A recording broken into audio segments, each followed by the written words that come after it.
Deuteronomy. Chapter 33.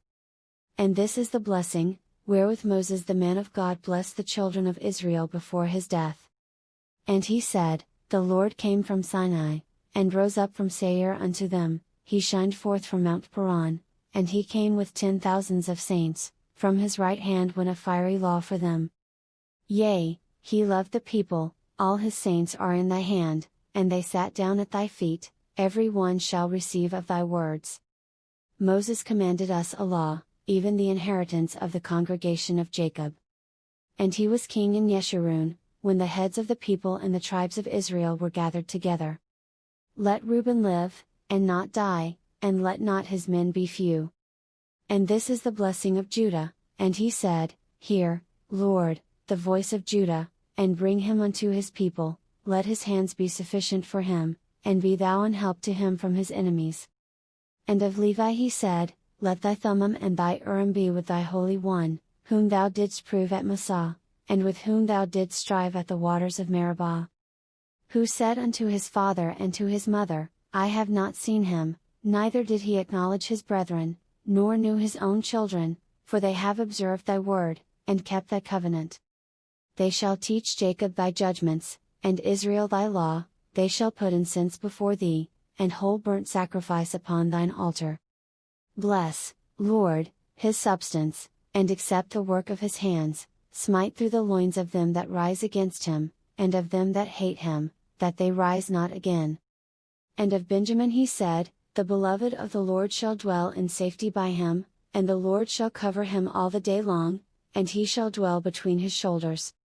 And of Joseph he said, Blessed of the Lord be his land, for the precious things of heaven, for the dew, and for the deep that coucheth beneath.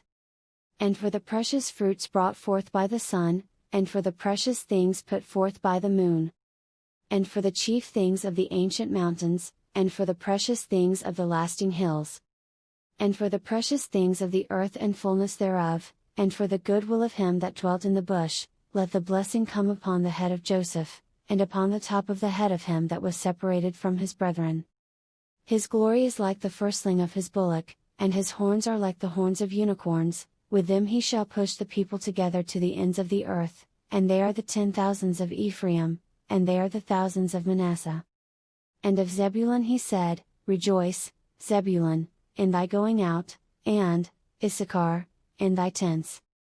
They shall call the people unto the mountain, there they shall offer sacrifices of righteousness, for they shall suck of the abundance of the seas, and of treasures hid in the sand.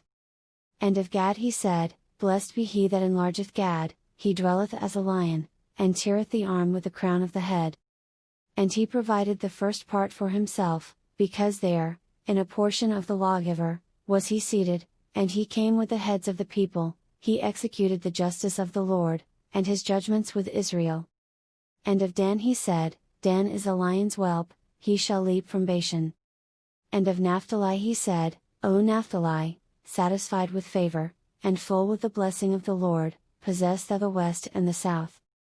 And of Asher he said, Let Asher be blessed with children, let him be acceptable to his brethren, and let him dip his foot in oil.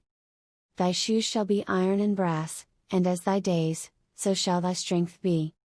There is none like unto the God of Yeshurun, who rideth upon the heaven in thy help, and in his excellency on the sky. The eternal God is thy refuge, and underneath are the everlasting arms, and he shall thrust out the enemy from before thee, and shall say, Destroy them. Israel then shall dwell in safety alone, the fountain of Jacob shall be upon a land of corn and wine, also his heavens shall drop down dew. Happy art thou, O Israel, who is like unto thee, O people saved by the Lord, the shield of thy help, and who is the sword of thy excellency. And thine enemies shall be found liars unto thee, and thou shalt tread upon their high places.